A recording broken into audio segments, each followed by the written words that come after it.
Gold trusted gold buyers తాకట్టులో ఉన్న బంగారాన్ని విడిపించి ఈ రోజు ఉన్న మార్కెట్ ధరకే కొనబడును. మరిన్ని వివరాలకు సంప్రదించండి 7771077720.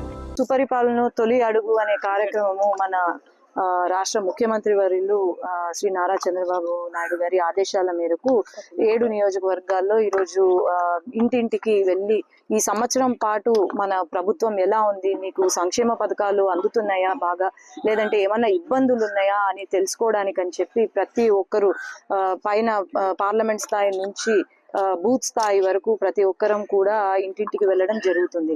ఇందులో భాగంగా సంవత్సర కాలంలో ఏం చేశాము, మన ప్రభుత్వం ఏం చేసింది, అలాగే మొట్టమొదటిసారి మన ప్రభుత్వం రాగానే ఇక్కడ వికలాంగులకు కానీ లేకపోతే పెద్దవారికి కానీ ముసలివారికి కానీ పెన్షన్లు పెంచడము.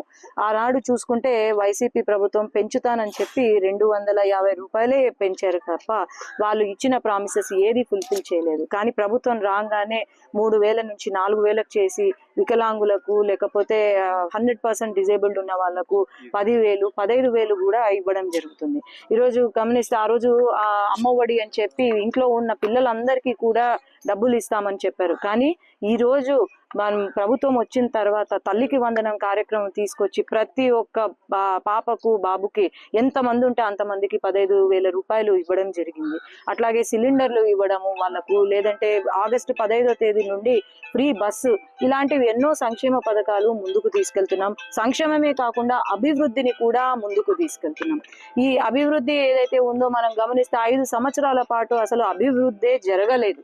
కానీ మన ప్రభుత్వం వచ్చిన తర్వాత ఎన్నో కంపెనీలు, పెద్ద పెద్ద కంపెనీలు, లూలు అయితేనేమి, ఎల్జీ అయితేనేమి, రిలయన్స్ అన్ని కూడా ప్రతి జిల్లాలో పెట్టుబడులు పెట్టేలాగా ఇప్పటి వరకు 9 లక్షల జాబులు కల్పించాము. అట్లాగే ఈ 5 సంవత్సరాల కాలంలో 50 లక్షల జాబులు కల్పించడమే లోకేష్ అన్న ముఖ్య ఉద్దేశం అని నేను తెలియజేసుకున్నాను. ఇప్పుడు ఏదో వచ్చి వైసీపీ వాళ్ళు అంటారు మేము చాలా బాగా చేశాము, మేము పాదయాత్ర చేయబోతున్నాము అని అంటారు. కానీ మీరు 5 సంవత్సరాలు ఏం చేశారో చెప్పి మీరు పాదయాత్ర చేయమని నేను చెప్తున్నాను. ఎందుకంటే మీరు చేసిందల్లా ఒకటే, కేసులు మా పైన పెట్టడము, లేదంటే సోషల్ మీడియాలో ఇప్పటికీ పోస్టులు పెట్టడం తప్ప మీరు చేసింది ఏమీ లేదు అని నేను తెలియజేస్తున్నాను. ఇప్పుడు గనక పాదయాత్ర చేస్తే గనక అందరు ప్రజలే మీకు బుద్ధి చెప్తారు, చెప్పుల దెబ్బలు పడతాయి అని నేను తెలియజేస్తున్నాను. తెలుగులో న్యూస్ కి ఫాస్టెస్ట్ యాప్ ఇప్పుడు టోటల్లీ న్యూ అవతార్లో జస్ట్ 5 సెకండ్స్ లో కంప్లీట్ న్యూస్. సోషల్ మీడియాలో ట్రెండ్స్ కి one stop solution. Live TV app voice search option తో ఇప్పుడే డౌన్లోడ్ చేయండి లేదా అప్డేట్ అయిపోండి. యాప్ లింక్ డిస్క్రిప్షన్ లో ఉంది.